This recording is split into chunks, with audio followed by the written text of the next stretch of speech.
चाहिए माने विजय स्त्री का आशीर्वाद। आप में इतनी ताकत है कि आपके मुख से निकला हुआ शब्द ब्रह्मा भी नहीं मिटा सकता। आशीर्वाद दो, विजय स्त्री मिलेगी। तो भीष्म पितामह ने दुर्योधन से मना कर दिया, भाग जाओ यहाँ से, मैं तुम्हें विजय स्त्री होने का आशीर्वाद नहीं दे सकता। क्यों नहीं दे सकते? भीष्म पितामह ने बोला तू पापी है, तू चोर है, तू दुष्ट है, मैं तुझे विजय स्त्री का आशीर्वाद नहीं दूंगा। दुर्योधन बोला इसका मतलब तुम लड़ोगे तो हमारी ओर से, लेकिन हाँ तो तुम 2 नंबर की लड़ाई लड़ोगे, हमारे साथ खड़े रहोगे और हिसाब किताब उनको जिताने की कोशिश करोगे। भीष्म पितामह बोले नहीं, मेरे रक्त का अंतिम हिस्सा भी खतरा भी तेरी ओर से युद्ध करेगा, लेकिन मैं तुझको जीतने का आशीर्वाद नहीं दूंगा। दुर्योधन बोला किसको दोगे? तो भगवान भीष्म पितामह ने कहा यदि तेरी पत्नी भानुमति आती है मांगने को तो मैं उसे विजय स्त्री का आशीर्वाद दे दूंगा, क्योंकि वो सती है, लेकिन तुझे नहीं दूंगा, तू पापी है। ठीक है, इसमें क्या बात है? दुर्योधन तो दुष्ट था। माने कितने बजे दोगे आशीर्वाद? देखिए आशीर्वाद का कोई आशीर्वाद का समय होता है देने का। हाँ ये नहीं है पंडित जी जा रहे हैं, पंडित राम राम, हाँ खुश रहो भाई खुश रहो, ऐसी तेरी राम राम और ऐसे पंडित जी को आशीर्वाद। तुमने सड़क चलते हुए राम राम कर दी, पंडित ने खुश रहो भैया मौज मारे। ऐसे थोड़ी नहीं आशीर्वाद मिलता। आशीर्वाद कब दिया जाता है? जो ब्राह्मण साधना में बैठा हो, भजन पे बैठा हो, आसन पे बैठा हो, उस समय यदि कुछ मांगो तो ठीक है भाई कल्याण हो, तब आशीर्वाद काम करता है। भीष्म पितामह बोले रात को 12 बजे जब मैं भगवान का भजन कर रहा हूँ, उस समय यदि तेरी पत्नी भानुमति आए और मुझसे आशीर्वाद मांगे तो मैं उसे विजय स्त्री का आशीर्वाद दे दूंगा। दुर्योधन दौड़ करके आया और अपनी पत्नी भानुमति से बोला कि आज रात को 12 बजे तुम चली जाना भीष्म पितामह के कमरे में और जाकर के प्रणाम करना, वो तुम्हें विजय स्त्री का आशीर्वाद देंगे, हम युद्ध जीत जाएंगे। ठीक है, इन बातों को केवल 3 ही लोग जानते थे, एक तो भीष्म पितामह, एक दुर्योधन और तीसरा भानुमति, और चौथे जानते थे तो भगवान श्याम सुंदर। इधर तो भीष्म पितामह ने कह दिया दुर्योधन से कि तेरी पत्नी चाहे तो आशीर्वाद ले जाए, और उधर भगवान की नींद उड़ गई। भगवान बोले युद्ध हार गए हम। क्यों? कि यदि भानुमति आशीर्वाद लेने पहुंच गई तो ऐसी कोई ताकत नहीं है जो मैं युद्ध को जिता ले जाऊं। अब क्या हो? भगवान दौड़ करके अर्जुन के पास में गए। अर्जुन सो रहा था, भगवान ने अर्जुन को जगाया, है सो रहे हो, जगो। तुम इतनी गहरी नींद में सो रहे हो या युद्ध को हार जाएंगे? अर्जुन बोला अब चाहे हारे चाहे जीते, तुम जानो तुम्हारा काम जानो। अब सौंप दिया इस जीवन का सब भार तुम्हारे हाथों में है, जीत तुम्हारे हाथों में और हार। अब हम हारे तो हम नहीं हारेंगे, तुम ही हारोगे, और हम जीते तो हम नहीं जीतेंगे, तुम ही जीतो। तुम जानो तो हमें सोने दो। अर्जुन चंद्रावण को भगवान बोले अरे बाप रे, यहाँ युद्ध हारने के कगार पे खड़े अर्जुन सो रहा है। भगवान को चिंता हो गई। भगवान दौड़ करके द्रौपदी के पास में गए, मैं तेरा ही सहारा। द्रौपदी बोली क्या बात है? मैंने चादर निकाली 2 काली काली, 2 काले काले कंबलों को ओढ़ करके, एक कंबल को भीष्म पितामह ने ओढ़ा और दूसरे को द्रौपदी को उड़ाया, और 11:45 बजे पहुंच गए भीष्म पितामह कमरा। जो पहुंच गए कि ठीक 12 बजे तो भानुमति आ जाएगी, और कहीं आशीर्वाद भानुमति ले गई ना तो फिर तो डिब्बा गोल हो जाएगा। क्या करें? भगवान काली कमली को ओढ़ करके भीष्म पितामह के दरवाजे पे खड़े हैं, और द्रौपदी से कहा अंदर जाओ और जाकर के भीष्म पितामह को प्रणाम करना, बस कुछ नहीं कहना। आज भीष्म पितामह के कमरे में द्रौपदी पहुंच गई। भीष्म पितामह भगवान का ध्यान कर रहे थे, गोविंद को भजन कर रहे थे, और द्रौपदी ने बाबा को प्रणाम किया कि हे भीष्म पितामह मैं आपको प्रणाम करती हूँ। भीष्म पितामह ने सोचा भानुमति आ गई, क्योंकि भीष्म पितामह तो जानते थे भानुमति के आने का समय। भानुमति आ गई, उन्होंने नेत्रों को भी नहीं खोला, आशीर्वाद दे दिया विजय हो, विजय स्त्री का आशीर्वाद दे दिया। अब द्रौपदी बोली कुछ और भी देना है कि जाऊं? हिसाब किताब हो गया हो तो चलो। अरे बाप रे, भीष्म पितामह बोले ये भानुमति नहीं है, ये भानुमति नहीं। आँख खोला तो देखा द्रौपदी खड़ी हुई। भीष्म पितामह ने बोला तुझे यहाँ लाने वाला कौन है? तू तो जानती भी नहीं थी कि मैं आशीर्वाद देना चाहता था। भानु कौन लाया था तुझे यहाँ? द्रौपदी ने कहा कि मुझे लाने वाले बाहर खड़े हैं, जाओ। भीष्म पिता ने देखा तो भगवान काले कंबल को ओढ़ के खड़े हैं। भीष्म पितामह ने पैर पकड़ लिए, हे श्याम सुंदर, मेरी इन दो बातों के पीछे आपको रात में नींद नहीं आई? भगवान बोले तेरे लिए दो बातें थी, यहाँ तो पूरा युद्ध हार जाते हम यदि आशीर्वाद भानुमति ले जाए। क्या करा? अब क्या है? अब तो तुमने आशीर्वाद द्रौपदी को दे दिया और तुम्हारे आशीर्वाद से हम युद्ध को जीत जाएंगे, अब हमको हराने वाला कोई नहीं। भगवान ने कहा अब हम युद्ध जीत गए। भीष्म पितामह बोले अब तुम युद्ध तो जीत गए, लेकिन अब हमें भी तो कुछ देते जाओ। आपने हमसे तो जीतने का आशीर्वाद ले लिया, लेकिन हमें भी तो कुछ दो। भगवान बोले मांग लो, जो तुम मांगोगे हम तुम्हें देंगे।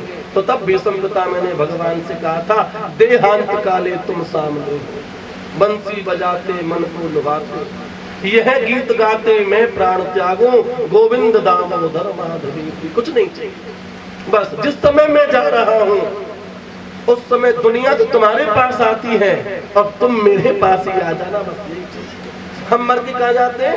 भगवान के पास जाते हैं। और आज भगवान मरने वाले के पास आए, चल भैया हम तो को ले चले।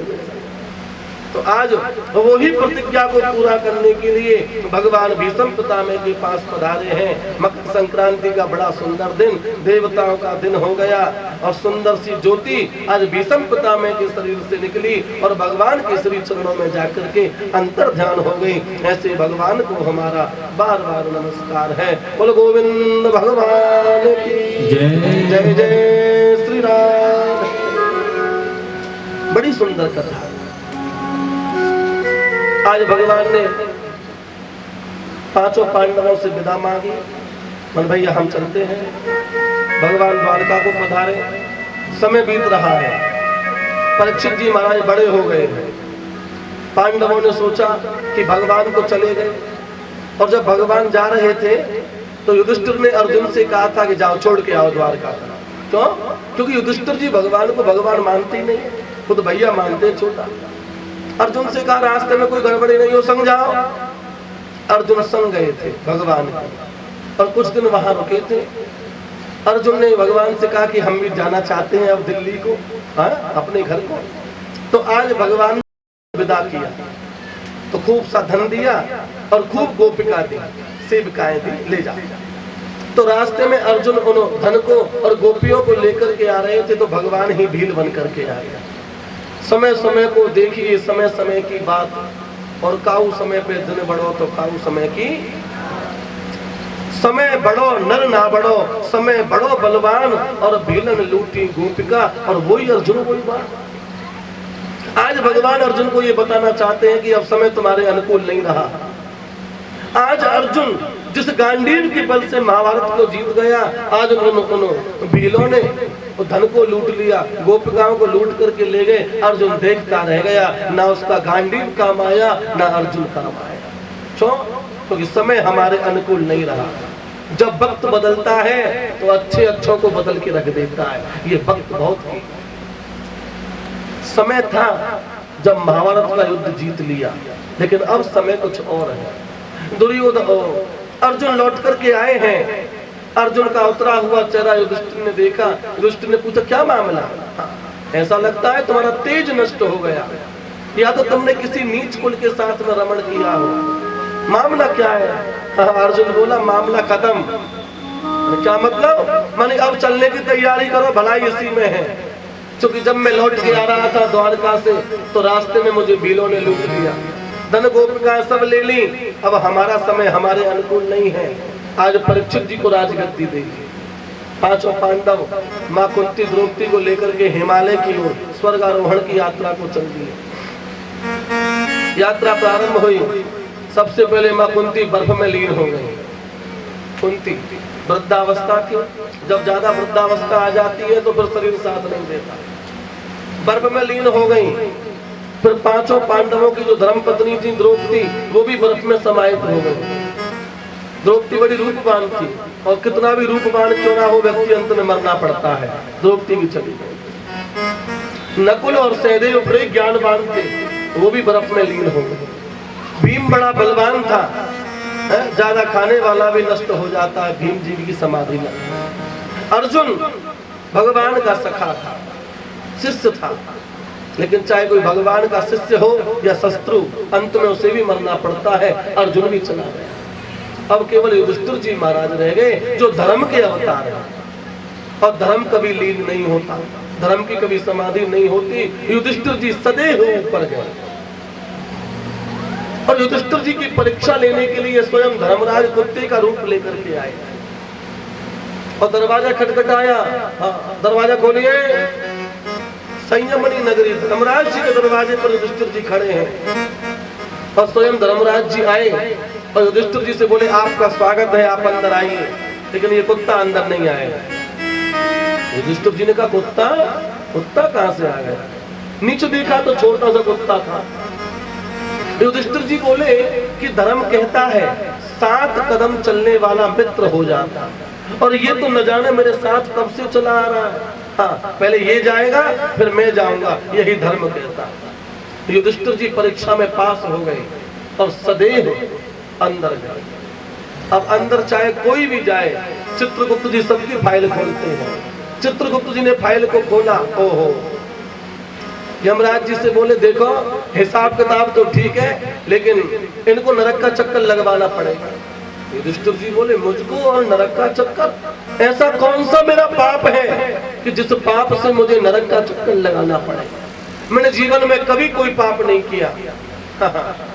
चित्रगुप्त बोले, हमारी जो भाई है ना, वो सबका सही सही लिखती है, तुम्हारे जीवन का एक पाप है। युधिष्ठिर जी ने बोला, मेरे जीवन का कौन सा पाप है, उसे बताओ। चित्रगुप्त जी ने कहा, जब महाभारत का युद्ध हो रहा था तो अश्वत्थामा मारा गया, ऐसा हल्ला हो गया। तो अश्वत्थामा के पिताजी थे गुरु द्रोणाचार्य, उनको भरोसा नहीं हो रहा था कि अश्वत्थामा मारा गया। वो तुम्हारे पास आए थे पूछने के लिए कि युधिष्ठिर ही सत्य बोलेगा।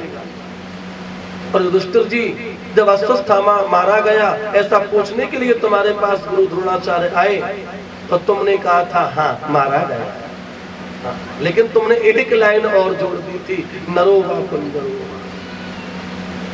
अश्वत्थामा मारा गया, ये सत्य है, ऐसा तो भगवान ने कहलवाया।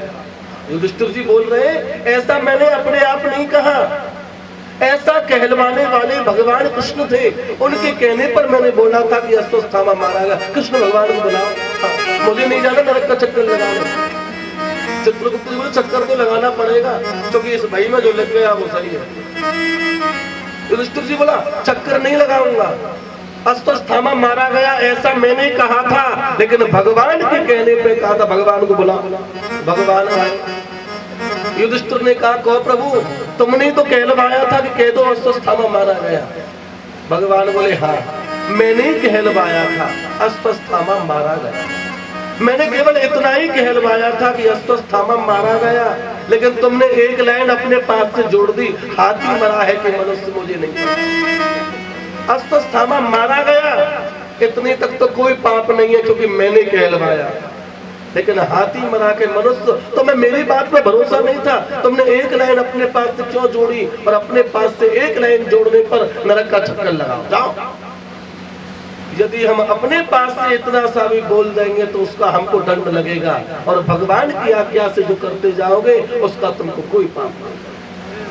अपने आप को भगवान के हवाले कर दो, तू जाने और तेरा काम जाने। लेकिन हम लोग कैसे जानते हैं कि भगवान का काम क्या है? भगवान हमसे क्या चाहता है?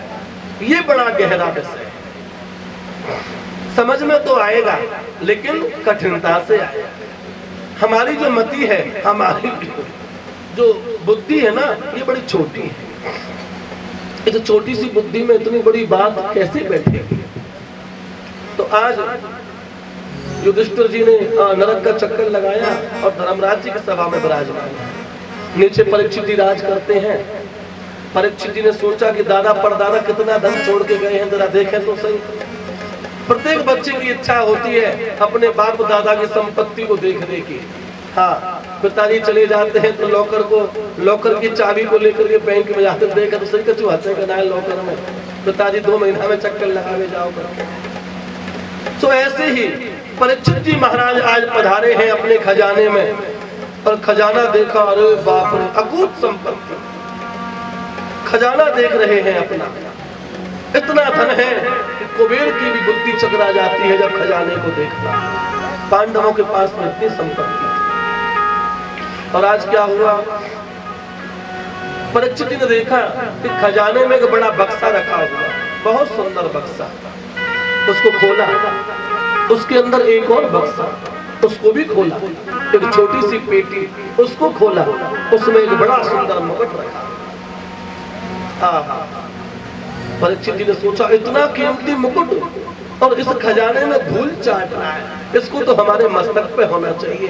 परीक्षित जी उस मुकुट को लेकर के ऊपर आ गए और उसकी साफ सफाई करने को इंतजाम कर दिया।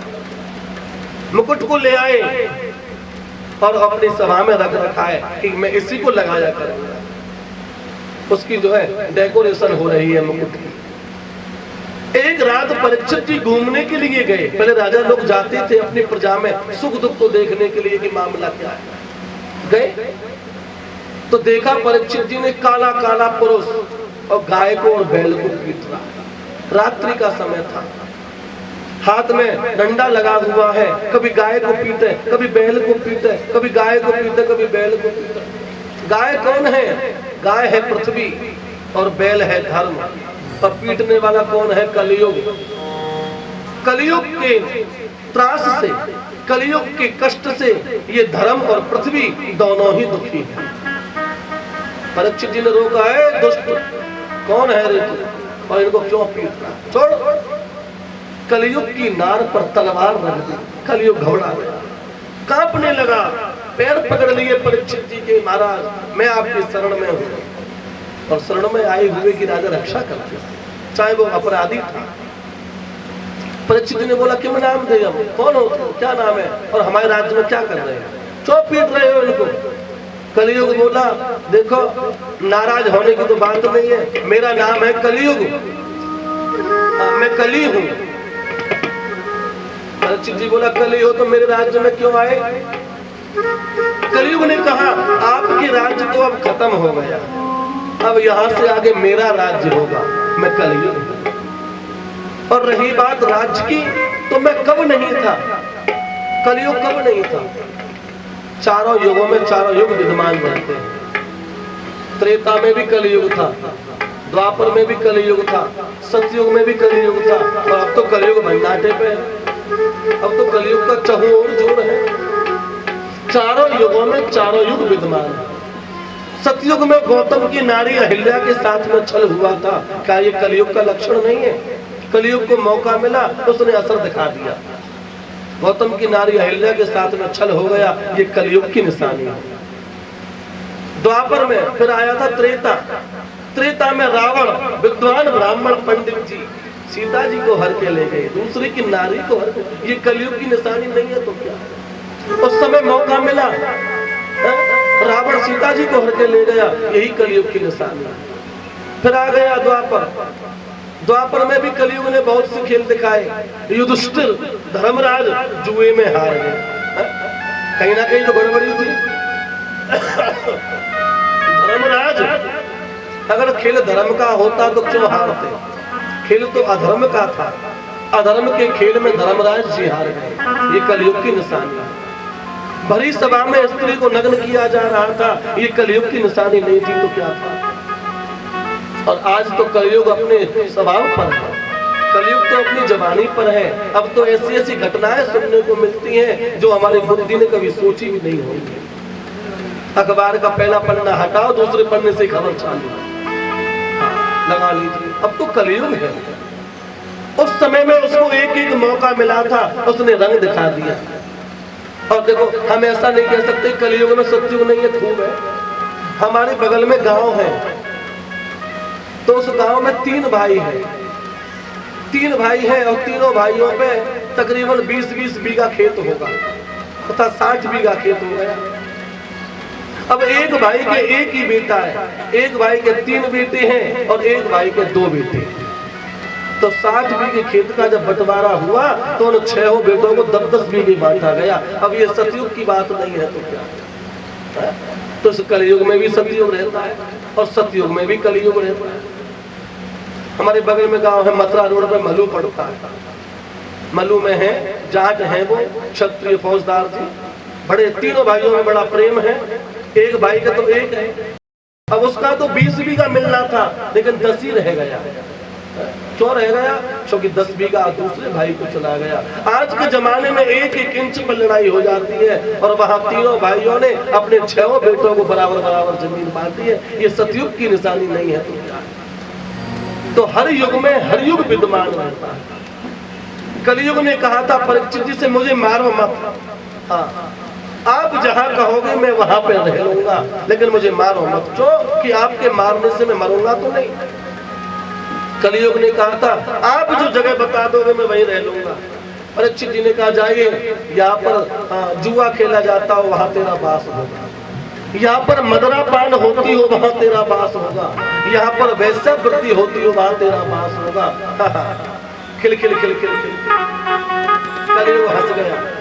कलयुग बोला ये कमरे तो मेरे घर में पहले से ही बने हुए हैं, मेरे घर में यह कमरे तो पहले से ही हैं, अब यहाँ से आगे मेरे कमरे हैं ये कम पड़ जाएंगे, मेरा परिवार बढ़ेगा, तो आप कोई अच्छी सी जगह तो बता दो, ये जगह तो मेरे पास पहले से ही है। तो परीक्षित जी महाराज के मुख से निकल गया, जाओ स्वर्ण में तेरा वास होगा।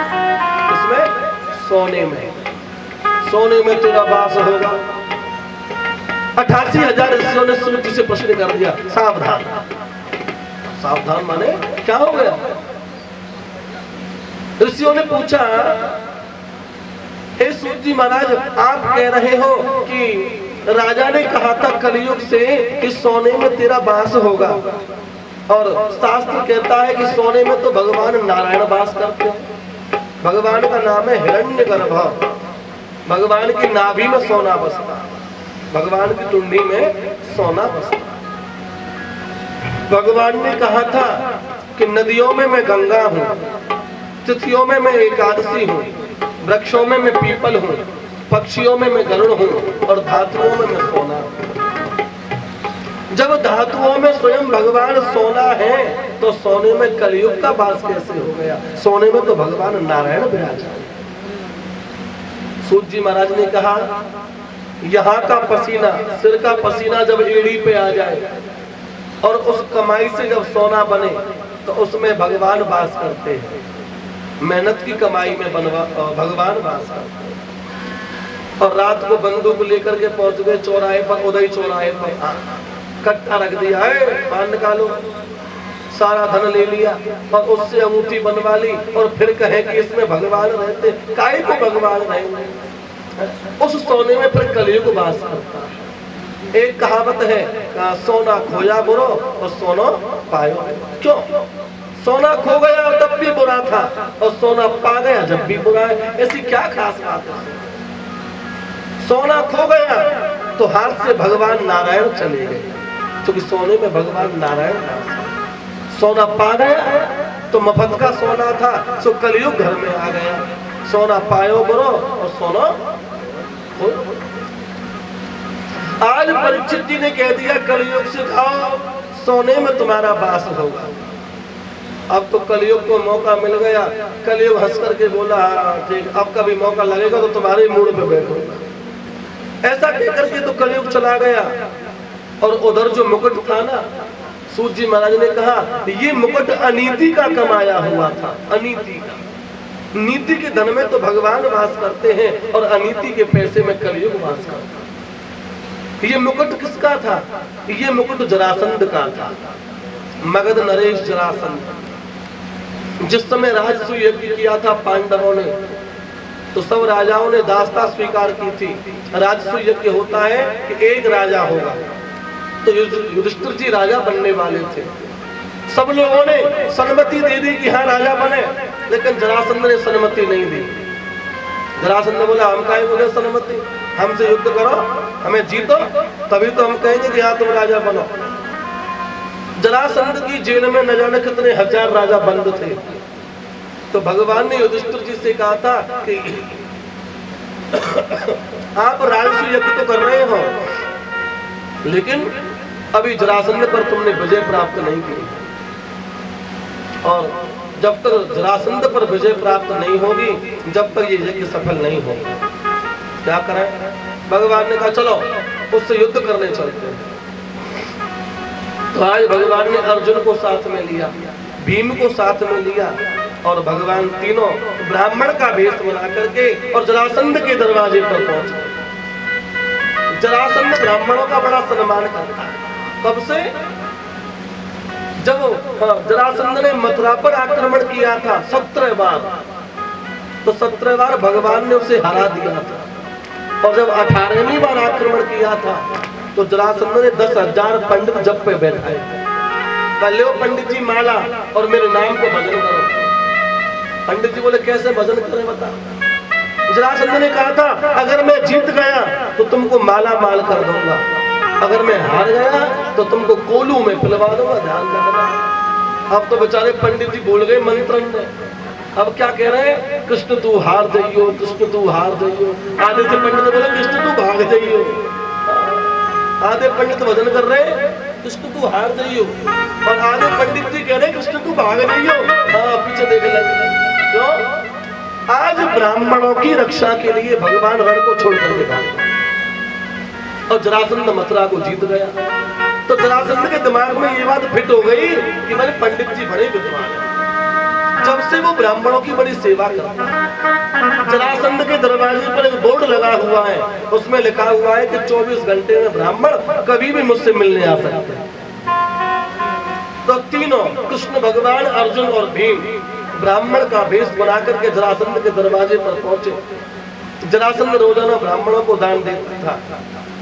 लाइन में तीनों लगे हुए हैं, जरासंध दान दे रहा है। बारी आ गई भगवान की मांगने की। भगवान बोले महाराज हमें भी दान चाहिए। जरासंध बोला हाँ मांगिए, जो मांगना चाहते हो हम देंगे। तो भगवान ने कहा यदि देना चाहते हो तो युद्ध नो भिक्षाम देही, युद्ध नो भिक्षा। हे जरासंध, यदि तुम हमें भिक्षा में देना चाहते हो कुछ तो हम युद्ध की भिक्षा मांगते हैं। जरासंध बोला एक बार और हमें शकल दिखाओ तुम अपने। भगवान सोचे साले ज्यादा शकल दिखा दे तो ये पहचान जावे वो, और ये पहचान को तो मामला गड़बड़ कर जावे। भगवान हंस गए, और भगवान हंस गए तो समझो भगवान फंस गए। भगवान की हंसी है ही इतनी सुंदर। जरासंध ने कहा भगवान से ऐसा लगता है मैंने तुमको देखा। भगवान बोले अब के नहीं हंसो, अब के और हंसो तो मामला गड़बड़। जरासंध ने कहा भगवान से कि मैंने आपको कहीं देखा है। भगवान बोले हम तो साधु संत हैं। श्री राम श्री राम श्री राम, हम तो घूमते रहते हैं, हमारा क्या? कहीं देख लिया होगा तुमने भजन करते हुए, ये दोनों हमारे चेले हैं। जरासंध बोला नहीं ध्यान से देखने को, और जरासंध भगवान को पहचान गया। जरासंध बोला तुम कोई साधु संत नहीं हो, तुम तो वही हो जो रण को छोड़ करके भाग गए थे, असली वेश में आओ। भगवान ने जरासंध से कहा जब तुम हमें पहचान ही गए हो तो हम कृष्ण भगवान, हम तुमसे युद्ध की भिक्षा मांगते। जरासंध बोला तुमसे युद्ध करना बेकार है। क्यों? अरे भाई युद्ध तो उससे किया जाता है जो रण में डटता हो, और तुम तो पीठ दिखा करके भाग के, तुमसे काहे को युद्ध करें? भगवान बोले न को मत करे, हम दो पहलवान साथ में लाए हैं, इनसे युद्ध करो। माने जरासंध बोले काहे पहलवान? तो भगवान ने कहा इदम दो मात्र, ये दोनों है मामा जी के लड़के हैं, ये हमारी बुआ के बेटे हैं, दोनों को लड़ो। तो जरासंध ने कहा अर्जुन को देख करके कि मैं इससे भी युद्ध नहीं करूंगा, इसने एक साथ स्त्री भेष बना करके रहा, इससे क्या लड़ा है? हाँ भीम मेरी जोड़ता। ठीक है, भगवान बोले भीम से युद्ध कर ले। युद्ध चालू हो गया। देखिए पहले जमाने में अतिथि देवता होते थे, अतिथि देवता। अतिथि किसको कहते थे? जिसके आने की तिथि नहीं मालूम और जिसके जाने की तिथि नहीं मालूम, उसको कहते थे अतिथि। और अतिथि देवो भव, अतिथि देवता होता है, ऐसा जो है सनातन धर्म कहता है। सुबह युद्ध होता था, जरासंध और भीम में मल्ल युद्ध होता था, और शाम को जरासंध तीनों के पैर दबाता था। प्रेम से बोलो जय श्री कृष्ण लगा लीजिए। सुबह तो जरासंध युद्ध करता है और शाम को तीनों के पैर दबाता है। क्यों? कि मेरे दरवाजे पर तुम ब्राह्मण बन करके आए हो, आपकी सेवा में ही सब कुछ। सेवा ही परम धर्म, सबसे बड़ा धर्म दूसरे की सेवा करना। युद्ध चलता रहा, 17 दिन हो गए युद्ध को। कितने दिन? 17 दिन। 18वें दिन 18वें दिन भीम बोला कि महाराज ऐसा करते हैं, हम वहां से तो 3 आए थे, यहाँ से 2 ही जाओगे तुम। मैंने क्यों? और बोले अब हमसे लड़ा नहीं जाता, हमारा सारा बल अब खत्म हो चुका है। 17 दिन हो गए जरासंध से युद्ध करते करते, लेकिन हम तो उसका बाल बांका भी नहीं कर पाए। ये रात को खूब हमें माल खिलाता है, सेवा करता है, सुबह से युद्ध करते। भगवान बोले तुम युद्ध करते हो अपने भरोसे पे, अब की बार युद्ध करो तो मुझे देखना। कोई भी काम करो भगवान को देखते हुए करो, भगवान को याद रहते हुए करो। आज भीम जरासंध से लड़ता है और भगवान को देखता है। भगवान ने तिनका को चीर दिया, भीम सारा समझ गया, उसने जरासंध को भी चीर दिया। जरासंध को चीर करके फेंका, भीम बोला मैं जीत गया जीत गया जीत गया। भगवान बोले पीछे देख। पीछे देखा तो जरासंध तैयार खड़ा है। अरे बाप रे, ये क्या मामला है? इसको तो मैंने 2 हिस्सों में चीर दिया था, ये कैसे जिंदा हो गया? रात को भगवान ने समझाया, हाँ ये बहुत बड़ा मायावी है। जरा नाम की राक्षसी ने इसकी संधि की थी, संधि माने जोड़ा था, इसीलिए इसका नाम जरासंध है। तो भीम बोला कैसे मरेगा? बोले कल और देखना जब तुम लड़ो। तो भगवान ने फिर तिनके को चीरा और विपरीत दिशाओं में फेंक दिया। भीम ने भी ऐसा ही किया, जरासंध के 2 हिस्से किए और विपरीत दिशाओं में फेंक दिया और जरासंध की मृत्यु हो गई। समस्त राजाओं ने आज युधिष्ठिर जी महाराज की दास्ता स्वीकार की। भगवान ने कहा था भीम से कि जरासंध का मुकुट है और जरासंध का बेटा है नकुल, इस मुकुट को नकुल को पहनाओ। क्यों? कि इस मुकुट पर उसी का हक है। भीम बोला हम नहीं देंगे मुकुट को। क्यों नहीं देंगे? 18 दिन तक युद्ध किया है, हाँ ऐसे नहीं मिला मुकुट, और बड़ा सुंदर मुकुट है, इसको मैं अपने साथ ले जाऊंगा। भगवान ने बार बार मना किया कि इस मुकुट पर हमारा कोई हक नहीं है, ये जरासंध का मुकुट है और इसका असली हकदार इसका बेटा है नकुल, इसको पहना के जाओ। जब इसने हमारी दास्ता स्वीकार कर ली तो इसका सारा खजाना हमारा है, इस मुकुट से क्या करोगे? लेकिन भीम नहीं माना और भगवान के मना करने के बाद भी उस मुकुट, और भगवान ने उस मुकुट को खजाने में रखवा दिया। और आज वही मुकुट परीक्षित जी महाराज लेकर के आ गया।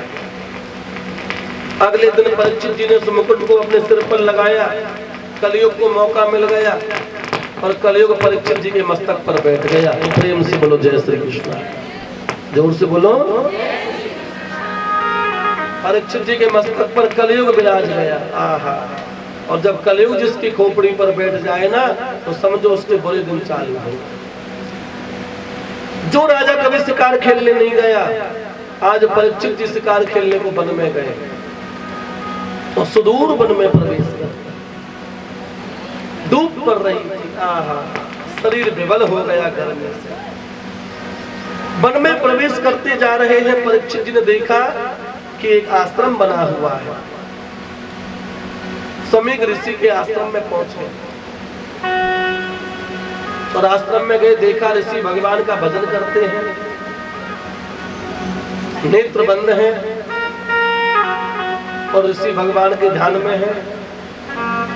परीक्षित जी ने सोचा ओहो, हमको देख करके आंख बंद कर लिए, बाबा ढोंगी बाबा है। कलयुग था और कलयुग ने मति को खराब कर दिया।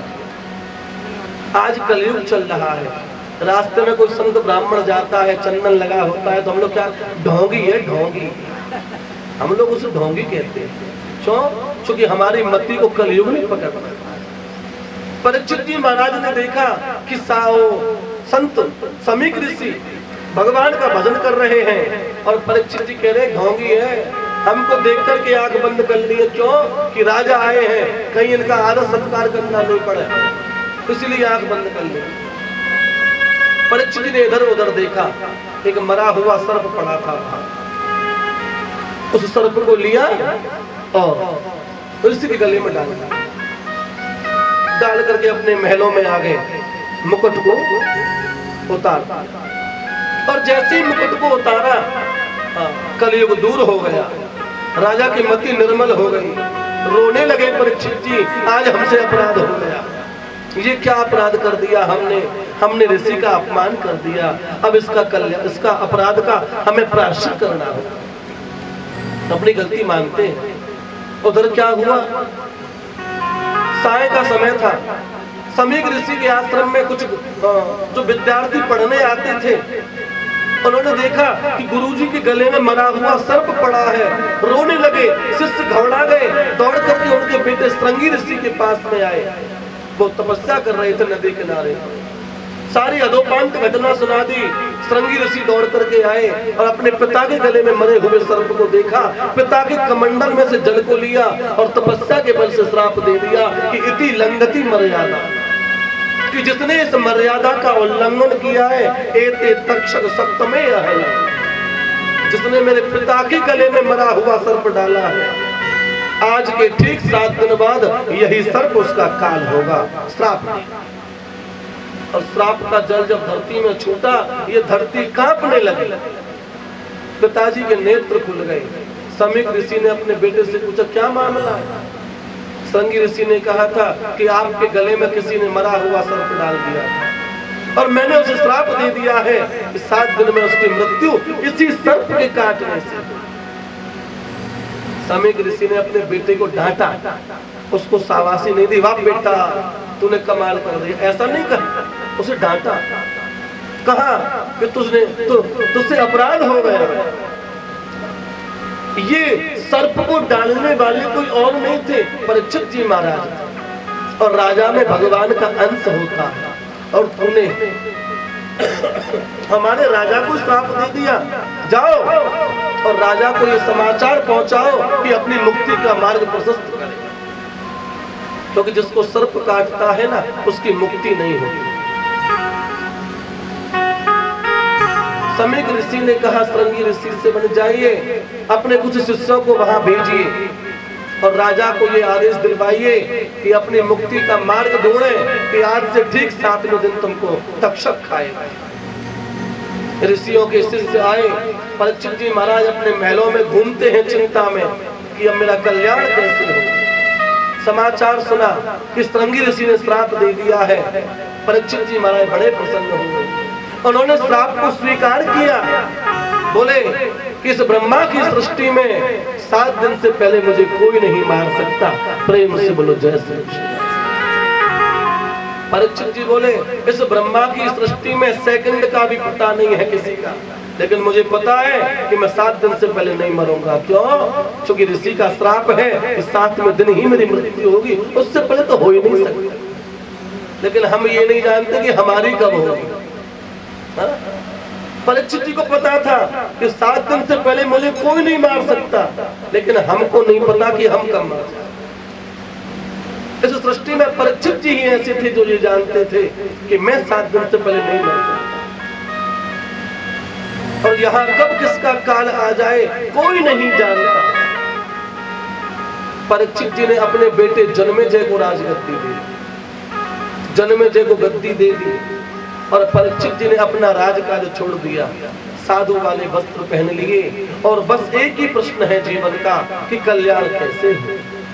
जिसकी मृत्यु निकट है उसे क्या करना चाहिए।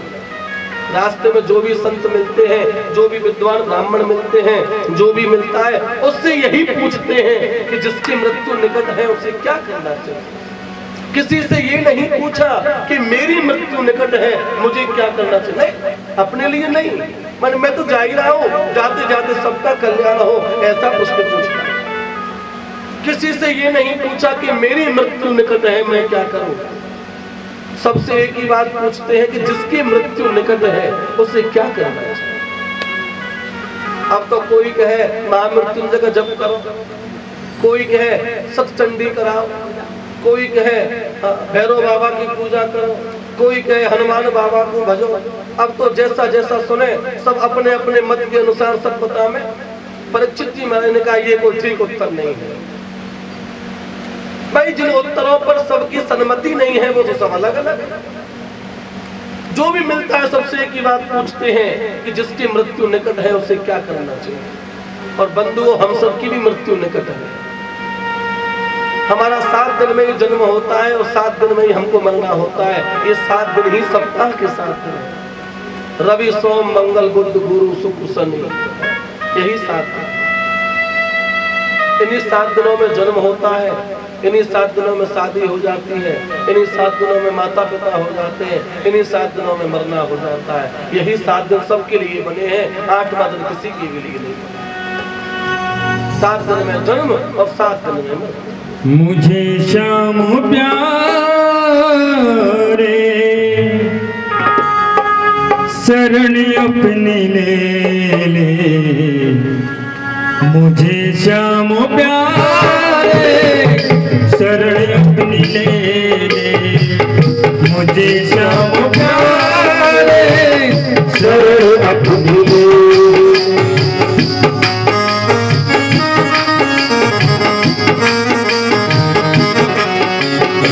मुझे श्याम प्यारे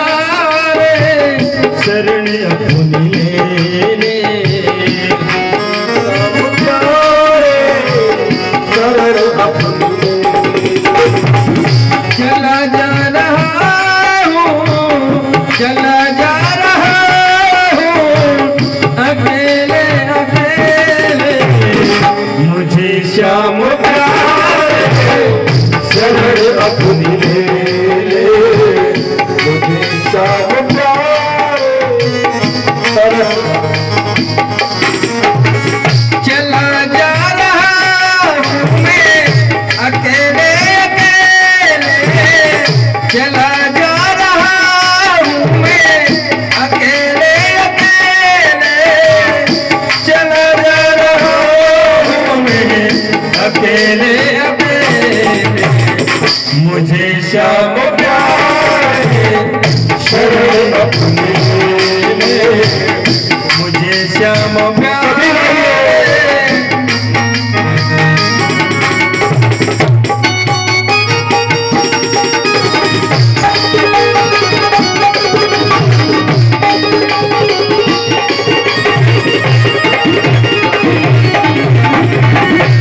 श्याम प्यारे शरण अपनी ले।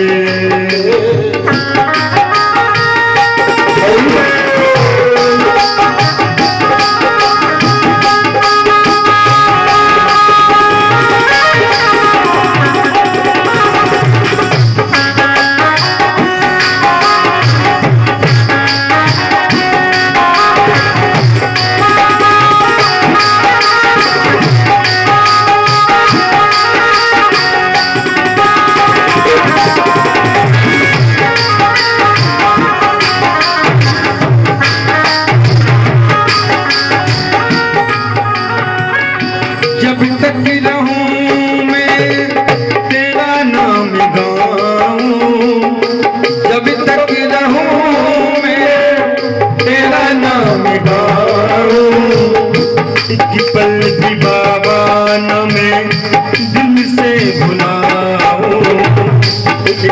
पल भी बाबा नाम दिल से बुलाऊं।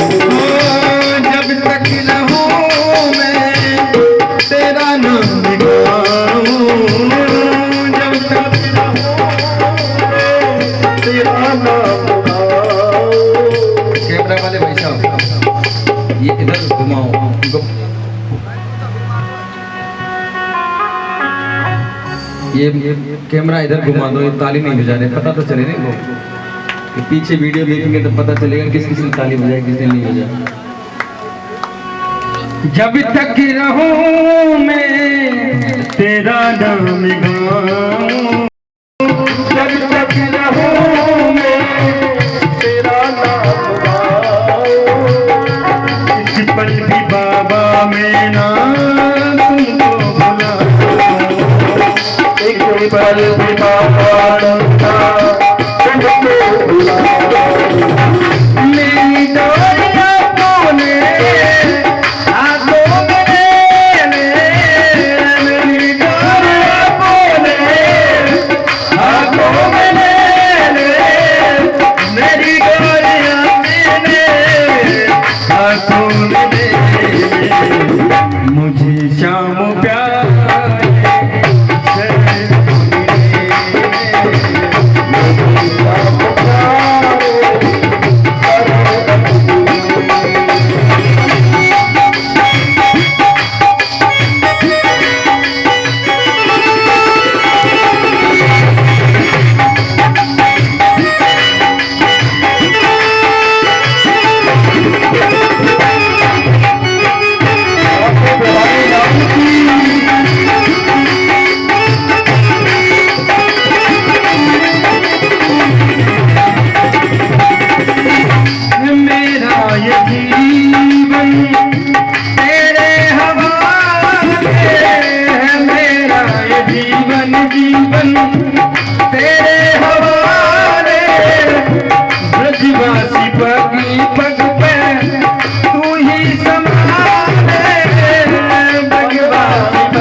बोलो बालकृष्ण भगवान की जय जय श्री राम। आज जिसकी मृत्यु निकट है उसे क्या करना, सबसे यही प्रश्न पूछते हैं, लेकिन किसी के पास में भी सटीक उत्तर नहीं है कि जिसकी मृत्यु निकट है उसे क्या करना। हम सबकी भी मृत्यु निकट है, न जाने कब आकर के काल पकड़ ले। देखो दोनों में बहुत अंतर है, काल और मृत्यु। ये हम लोग पर्यायवाची मान लें एक दूसरे के, लेकिन है नहीं। काल सबका आता है और मृत्यु सबकी अलग अलग होती है। प्रेम से बोलो जय श्री राम। किसी की मृत्यु हो गई सर्प के काटने से, किसी की मृत्यु हो गई कूलर के चिपकने से, किसी की मृत्यु हो गई जीने से गिरने से, किसी की मृत्यु हो गई पेड़ पर चढ़ने से। तो मृत्यु का स्वरूप सबका अलग अलग होता है और काल सबका आना है। काल तो सबका आता है, लेकिन जो मृत्यु है, जो काल है, अब वो किस तरीका से आए वो सबका अलग है। जिस दिन हम पैदा होते हैं, हमारे पैदा होते ही उसी गर्भ से हमारी मृत्यु जन्म ले लेती है। प्रेम से बोलो जय श्री कृष्ण। जिस गर्भ से हमने जन्म लिया उसी गर्भ से हमारी मृत्यु ने जन्म लिया। मृत्यु हमारी कौन हो गई? छोटी बहन है। मृत्यु कौन है? हमारी छोटी बहन है। मृत्यु से कभी डरना नहीं चाहिए। मृत्यु को तो बड़ा मंगलमय माना गया है। भागवत जी में लिखा गया है, मृत्यु माने भगवान से मिलने मिलाने का दिन। मृत्यु आएगी तभी तो भगवान के पास जाएंगे। लेकिन हम लोगों को डर लगता है, पंडित जी ऐसी दवाई बता, मरे नहीं। मरने से बड़ा डर लगता है, और मरना तो पड़ेगा।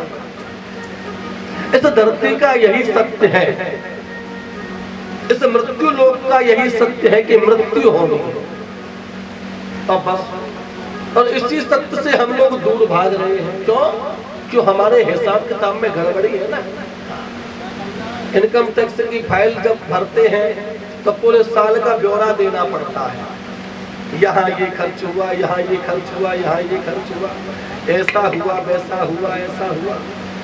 तो एक साल की फाइल को चेक कराते समय हम लोग डरते हैं कहीं कोई गलती नहीं निकल जाए, अधिकारी कहीं पकड़ नहीं ले। और यहाँ तो जीवन भर की फाइल जाएगी ऊपर। अब लगा लीजिए गड़बड़ी मिलेगी तो दंड तो भोगना पड़ेगा, और फाइल चेक जरूर होगी, ये पक्की बात। अब आप देख लीजिए कि आपको फाइल में क्या लिखना है। भागवत जी गरुड़ पुराण में लिखा हुआ है कि भगवान के दो जो दूत हैं, पार्षद भगवान के, एक इस कंधे पर बैठता है और एक इस कंधे पर। एक तो अच्छा अच्छा लिखता है और एक बुरा बुरा लिखता है। हाँ, इसने फला तारीख को फला बजे ऐसा किया, नोट करो। अच्छा वाला अच्छा लिखता है, बुरा वाला बुरा लिखता है। चित्रगुप्त जी के दूत हैं जिनका नाम है श्रवण कुमार। हाँ, हम कर नहीं रहे हैं लेकिन सोच रहे हैं। तो हम क्या सोच रहे हैं उस बातों को भी लिखा जाता है। इन्होंने भला ऐसा सोचा था, इन्होंने किसी का अच्छा सोचा था तो अच्छा वाला लिखता, इन्होंने किसी का बुरा सोचा था तो तुरंत बुरा लिख दिया जाता है। हमारे सोचने का भी पाप, इसलिए अच्छा सोचिए।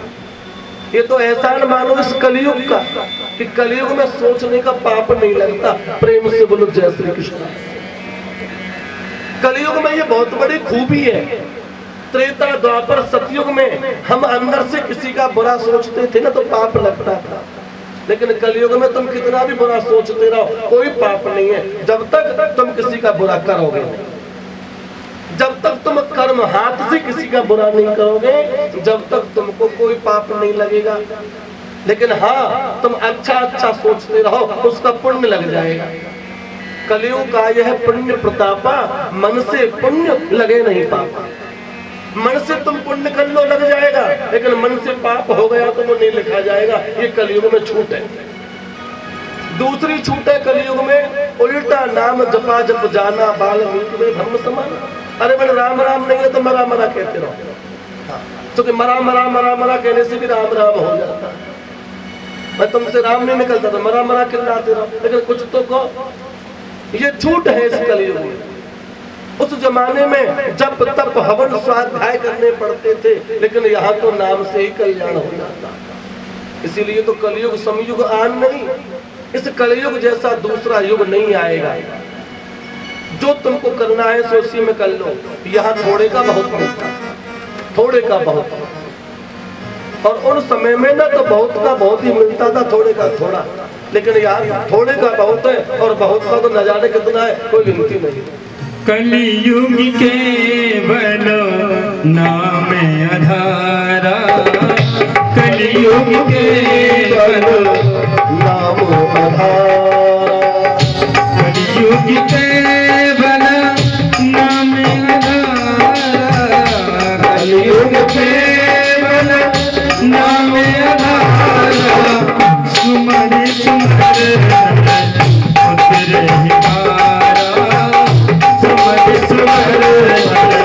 उतरे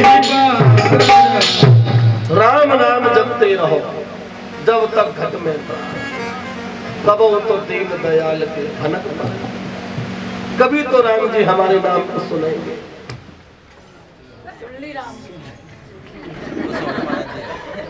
कैसे खुश है तुम बत्ती जाते राम जी ने सुन लिया, विघ्न पैदा कर देती है, यही तो माया है। कहीं आप सबका संबंध इस राम जी से हो गया तो फिर और लोगों में भी तो जाना है। जब सभी बैकुंठ जाएंगे तो फिर और लोगों में कौन कौन जाएगा। देखिए सूर्य और चंद्रमा के बीच में राहु बैठ गया था। राहु अमृत जब पान करा रहे थे भगवान, तो राहु सूर्य और चंद्रमा के बीच में क्यों बैठा? सूर्य है बुद्धि और चंद्रमा है मन, और इन दोनों के बीच में आ जाता है राहु। हमारी बुद्धि और हमारा मन, ये दोनों जब भगवान की ओर बढ़ते हैं तो राहु नाम का जो दैत्य है ना, वो बाधा उत्पन्न करते हैं। राहु माने राह को रोकने वाला, राहु माने राह को बिगाड़ने वाला। हमारा मन और हमारी बुद्धि जब भगवान की ओर बढ़ती है तो कोई ना कोई बाधा ऐसी आ जाती है कि तार टूट जाता है। और एक बार जब तार कट जाए ना तो जुड़ने में देर लगता है। भाव को बनाना बड़ा कठिन है। बैठ करके भाव बनता है, भाव विभोर होकर के कथा कहना सुनना, लेकिन फिर ऐसी बाधा आ जाती है कि भाव तुरंत कट जाता है। और जब एक बार लाइन कटती है तो जुड़ने में फिर समय लगता है। और देखो जब जब अर्थ और फेस होते हैं तो लाइट गिर जाती है दोनों है, और जब डबल फेस हो जाते हैं तो लाइट बहुत तेज हो जाती है। प्रेम से बोलो जय श्री कृष्ण। तो आपका हमसे अर्थ फेस का संबंध है, डबल फेस का संबंध नहीं। डबल फेस हो जाएंगे तो फिर उजाला ही नहीं हो जाएगा। आज क्या हुआ कि परीक्षित जी सबसे यही पूछते हैं कि कल्याण कैसे हो, मुक्ति कैसे मिले। आज देखिए पुरानी राजधानी थी पांडवों की हस्तिनापुर। हस्तिनापुर है मेरठ से कुछ पहले रह जाता, दिल्ली से आगे और मेरठ से पहले रास्ते में पड़ता है हस्तिनापुर। और जब पांडवों ने ये जो कौरवों पर विजय प्राप्त की थी तो फिर नया घर बनाया था जिसका नाम था इंद्रप्रस्थ। इंद्रप्रस्थ कहते हैं दिल्ली को, दिल्ली का नाम है इंद्रप्रस्थ। इंद्रप्रस्थ नाम क्यों रखा? क्योंकि उसको इंद्र ने बनाया था। यहाँ जल में थल दीपता था और थल में जल दीपता था। यहाँ दरवाजा होता था वहाँ दीवार थी, और जहाँ दीवार होता था वहाँ दरवाजा होता। इतनी सुंदर कलाकारी से इंद्र ने उसका निर्माण किया, इसीलिए उसको इंद्रप्रस्थ कहा है। पहले पड़ता है इंद्रप्रस्थ, फिर पड़ता है हस्तिनापुर, और उससे थोड़ा आगे चलता है सुकृता।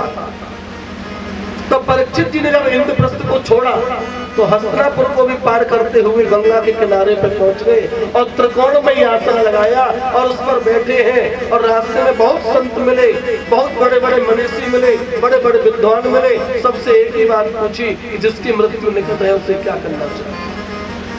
अब सब लोगों को पता चल गया कि 7 दिन में परीक्षित जी की मुक्ति होनी है। 7 दिन में परीक्षित जी की मुक्ति कैसे होगी, कौन मुक्ति करेगा? अब तो वहां पर संतों की भीड़ इकट्ठी होने लगी। गंगा का किनारा है और जिस जगह पर श्री सुखदेव जी महाराज ने परीक्षित जी को कथा सुनाई थी उसी जगह का नाम है सुकृता। आज भी बड़ा घना पटका पेड़ है। हम वहां कथा कहने गए थे 4 साल पहले। उसी गद्दी से कथा हुई थी जिस गद्दी से श्री सुखदेव जी महाराज ने परीक्षित जी को कथा सुनाई। बड़े दिव्य वृक्ष है घना, वो भी 5200 साल पहला, 5200 वर्ष पहला पौधा, बहुत घना। उस पर श्री सुखदेव जी महाराज तोते के रूप में आज भी बैठे हैं। अमर वृक्ष, अमर पेड़, अमर वृक्ष। आज देवताओं को पता चल गया, देवता लोग नाना भेष धर करके पधारे हैं। संतों को पता चल गया कि परीक्षित जी की मुक्ति कैसे होनी है, वो भी अपने शिष्य मंडली को लेकर के पधारे। गृहस्थी को पता चल गया, वो अपने बाल गोपालों को लेकर के दौड़ने लगे और वहां हजारों लाखों लोगों का मेला हो गया। त्रिकोण में आसन पर श्री परीक्षित जी विराजमान हैं और आज भगवान की प्रेरणा से श्री सुखदेव जी महाराज भी उसी सभा में पधारे। अब तक तो प्यासा कुएं के पास जाता था, लेकिन आज जब राम जी ने कृपा कर दी तो प्यासे के पास कुआं चल करके आ गया। प्रेम से बोलो जय श्री कृष्ण। प्यासे हैं परीक्षित जी महाराज और ज्ञान के कुएं हैं श्री सुखदेव जी। आज श्री सुखदेव जी महाराज आए और जैसे ही उस सभा में सुखदेव जी महाराज पधारे, सुखदेव जी उम्र में सबसे छोटे हैं और उस सभा में उनके पिता व्यास जी, उनके बाबा पाराशर जी और उनके भी पिता दादा परदादा बड़े बड़े संत थे। और सबने खड़े होकर के सुखदेव जी को प्रणाम किया। परीक्षित जी बोले ये क्या मामला है, ये ऐसे कौन संत आ गए जिनको